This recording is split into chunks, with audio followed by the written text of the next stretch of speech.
Go. Welcome to another Founder Wisdom Pod. Today with us is Chris Davies. He is founder at Graduate Coach. So we're going to talk about career adaptation, especially in the age of AI. Chris, I am glad to have you on. Just for people that want to start their podcast, scale it, or be invited to one, they can go to podpair.com, which is a sponsor to that podcast. Chris, can you tell us a bit more about yourself and about Graduate Coach? Sure, surely. So I did a degree in biochemistry, but I was not a very good biochemist. I ended up in advertising, working first of all for J. Walter Thompson. I then worked for the world's most creative advertising agency, a British one. I then started my own advertising agency. I sold it for a lot of money in 1985.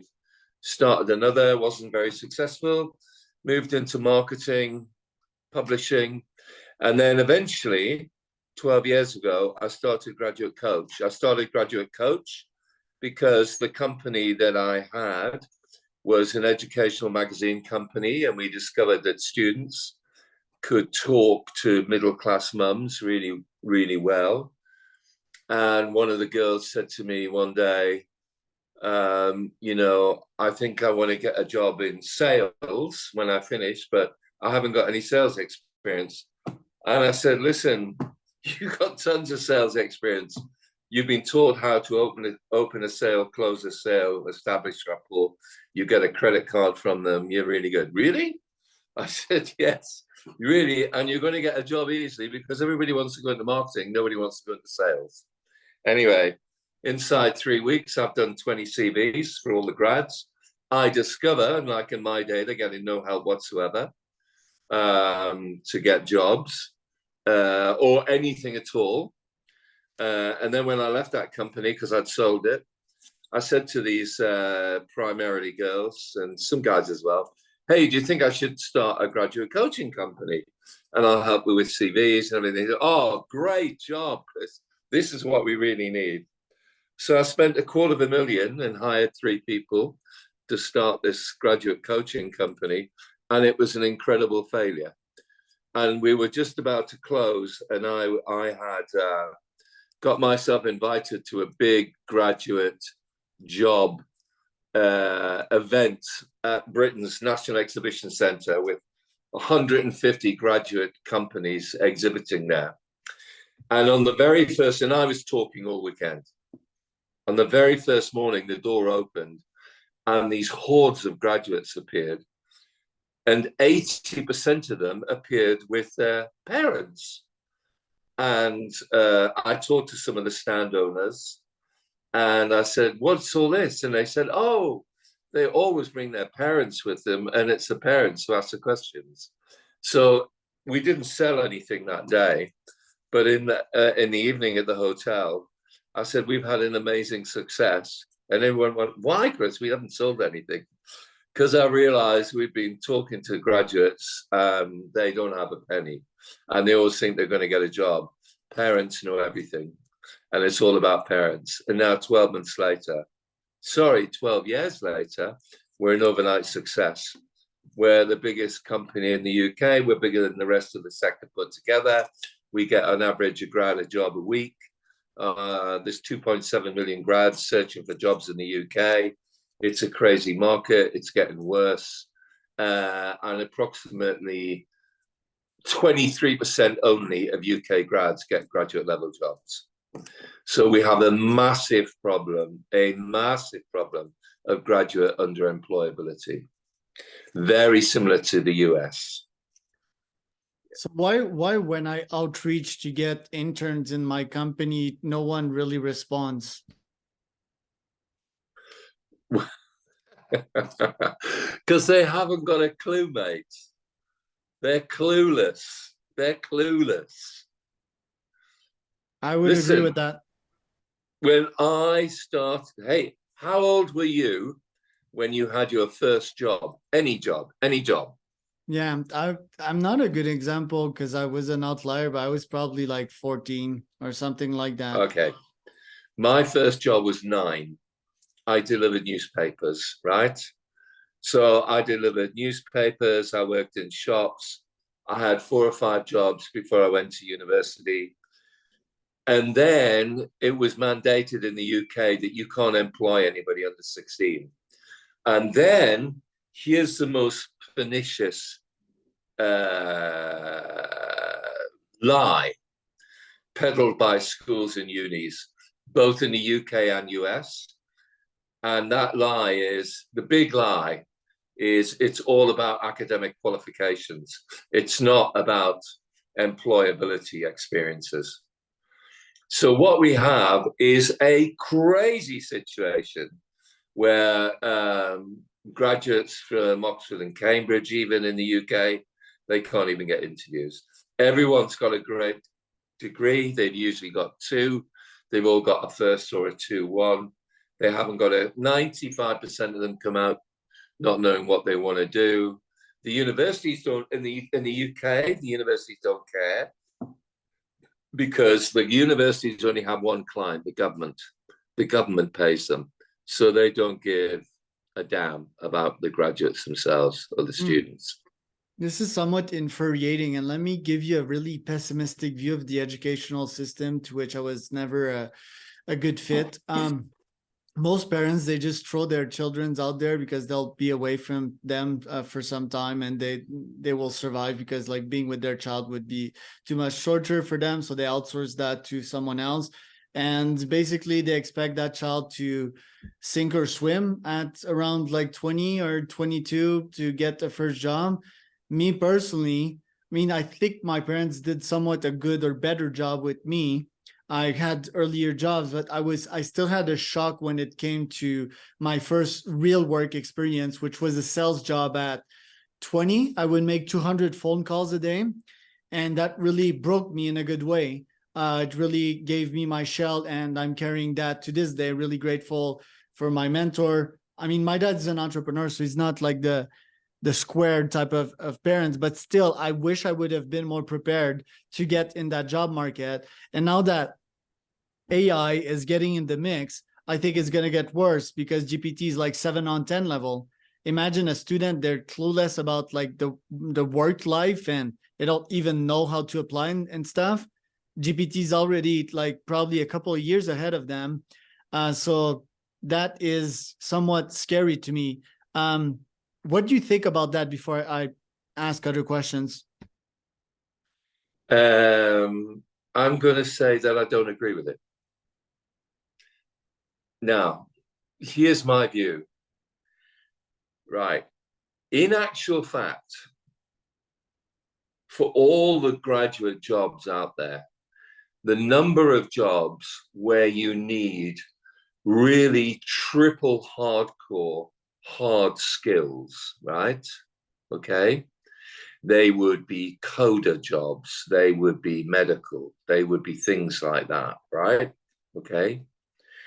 But they are the minority of jobs in reality.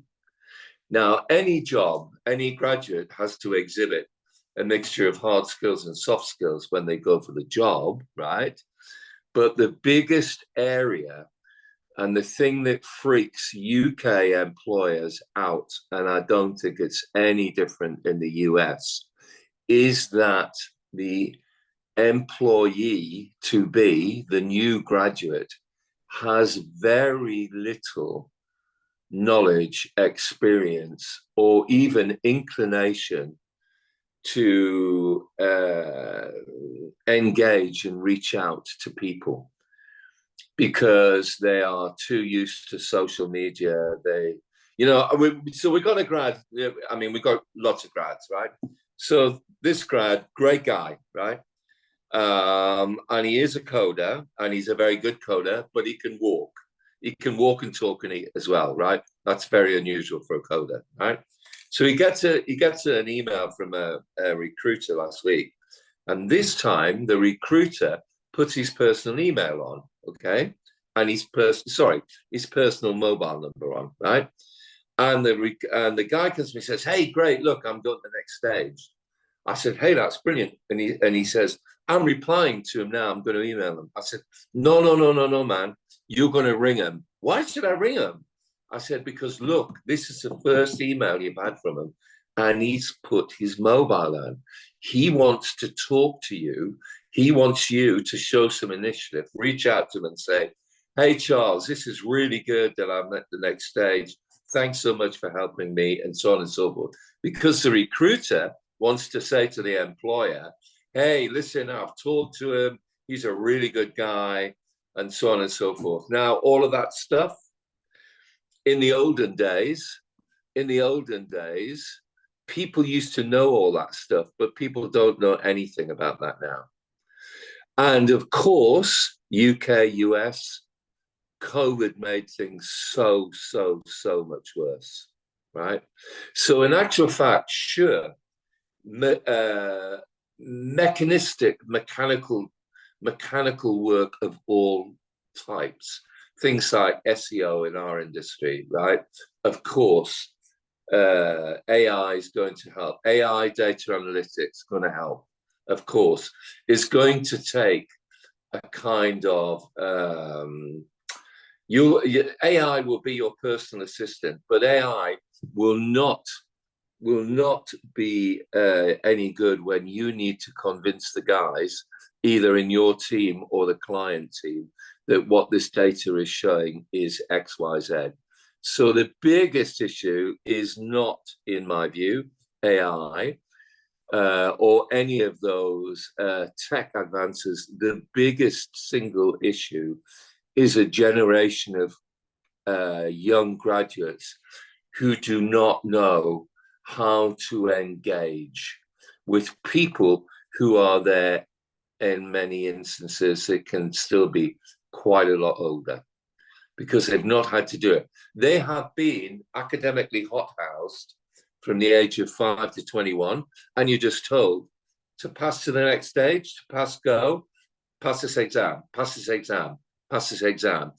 The whole of the education system, school and uni, is self-directed. Pass this exam, I'm on to the next stage. That is not the world of work. The world of work is dealing with people who you don't like, clients you don't like, and older and different. And so that's the biggest issue. So I guess we agree on the educational point. The AI point, yeah, I'll still maintain grounds. I think AI is very good. Even to the point that I'm questioning my own CEO productivity on a daily basis. It is that strong, and I have the proof, because I use these tools on a daily basis.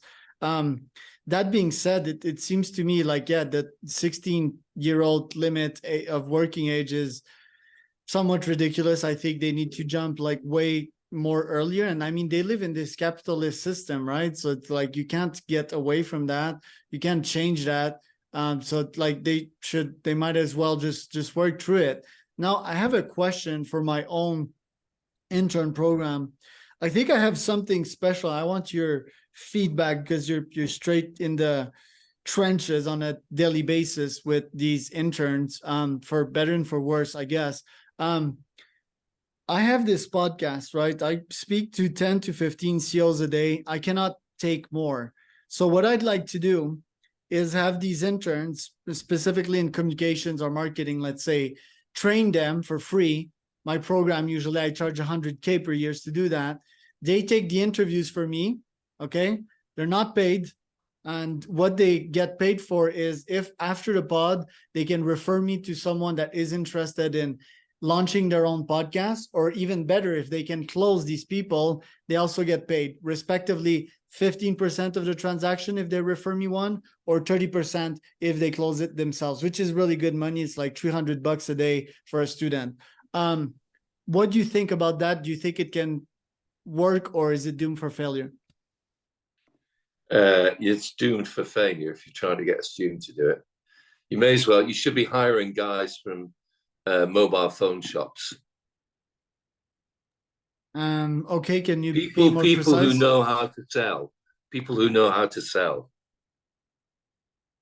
But what if like the sell is somewhat secondary and it's just like the visibility part of them interviewing for my podcast?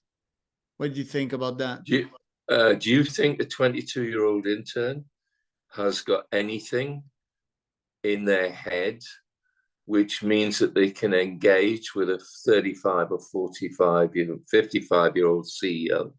I think not. If they just repeat the questions, maybe. And oddly enough, you would Yes. think that CEOs or founders would be like picky on that, but most of them are not. Um, and I think they might have a little spark of their own. I think they can learn the level 2 of interviewing, which is like being in the present and asking good questions and having a good conversation. But yes, I do think I would have them swing counter current because they're used to all these texting convos. I mean, they send voice messages too, right? But do they have convos with their friends? No, of course not. But hey, hang on.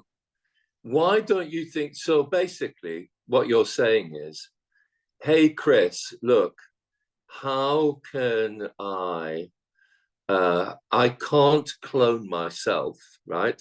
Right. You've got the typical, Yet. you have the typical entrepreneur's dilemma, Right. right? So I can't clone myself. So how the hell do I expand? Right. Right. So here's two free ideas tonight. Okay. Thank you. So you go to you say you try 3 or 4 ideas. You try them all, see which works. Okay. Right. So here's idea one. You're going to decide that you're going to start franchising, right? So you're going to talk to older guys, right? Okay, who've got some life experience, right? Yeah. And you say, in Utah, you can have it. Try 2 or 3. The franchise is free, and these are the question sets and these are the question areas, right? This is where we're going. There's one idea. Okay, I have Yeah. that, but it's 100K. But go on. Okay, but well, yeah. And how many franchisees have you got at 100K? 0 because it's being tested right now. It's like brand new, so 1.5 weeks old. But I would potentially try your free model. But how would I make money off that? No. You're free. You're free is just for the first 2 to make. It's to make it Got it. work. Oh, I already have folks doing the exact program that I mentioned to you, just that they're not students. Yeah. So They're forget like students. experienced folks, exactly like you're saying. Yeah. Right. Okay. There's idea number 1. Right. Now idea number 2. Right. Every CEO has got a certain set of experiences, and every CEO has had some really tough times, some good times. They've learned a lot. It's a very lonely job, etc., etc. Right? So why can you not? And maybe this is you do this via AI, or you do this via an intern, or you just do this via a bright person. You look at all of those podcasts that you have done, and you see which are the common set of answers which are gaining the most traction, right? Okay. And then what you do, you then say to the next set of CEOs, look, guys, what I'm trying to put together is the biggest real-time CEO knowledge panel in the US stroke then world, right? In actual fact, every CEO has a story to tell. And I've got 12 standard questions, right? And what I'm going to do, I'm going to ask you them. You're going to answer me remotely. And all I'm going to do is snip and clip the top and bottom. But I'm going to put it all together because I am creating the biggest knowledge pool going of up-to-date stuff of what CEOs feel, the biggest issues they have, advice for young people, and so on and so forth. Love that. So would I just reach out to a company and tell them like, look, I have 100 CEOs, send me 10 questions, they'll answer it. Do I pay the CEOs and I charge, let's say I charge the company 10K and I pay the CEOs 50 or $50, but 50 is pocket change for them. No, right. No. But look, I would give them access to the data. That would Of course. They don't want the money. They don't want the money. They want the data. That's smart. They want the insights. Yeah, there you go. They want the insights. And you have created an exclusive CEO learning knowledge pool, right? And you're saying, listen, this is what guys have been saying over the last quarter, right? As a founder member, blah, blah, blah, of all of this. Listen, here it is. And you know what? This gets bigger all the time, and it's getting to be real interesting. Because I'm not just doing the head of Walt Disney, Goldman Sachs. I'm doing real guys in real situations, because everyone has got a great story to tell. And by the way, guys, I don't just want the successes. I want all the screw ups, the major failings. I mean, etched in my soul, right, are three massive mistakes that I've made in the last 35 years. Still as fresh and as horrible to me today as when I committed them, as when I made them. And if I could do something, so let me give you the worst one, okay? Just as evidence, right? So I've sold my advertising agency. We've taken on another one. The American owners have bought it for us. And the American owners are now beginning to crawl all over us. And they say to me, our creative director is better than yours. She was a woman I'd worked with. So you've got to get rid of your creative director, because he's not as good as the other creative director. And on paper, it was exactly the right thing to do. And it was exactly the most stupid and most horriblest thing I ever did in the whole of my working life. I fired the guy. He got a year's money. He'd made some money. He never did anything afterwards. And the agency never recovered because he had been my friend. Now, what I should have done, I was prone to taking fast decisions.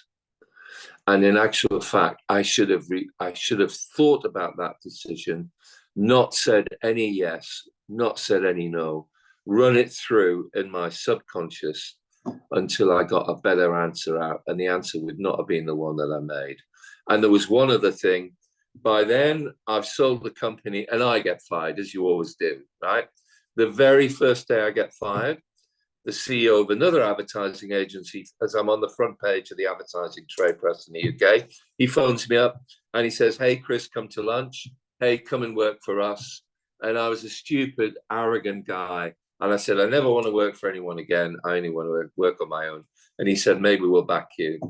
If I'd gone and worked for them and got the shares, I would have made in 1987 money 10 million pounds 3 years later when they floated.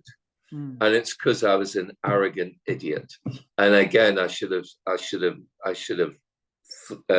reflected. Now, both incidents, which occurred within an 18-month period of each other, though, caused me to have a radical reevaluation of the way I take all major decisions.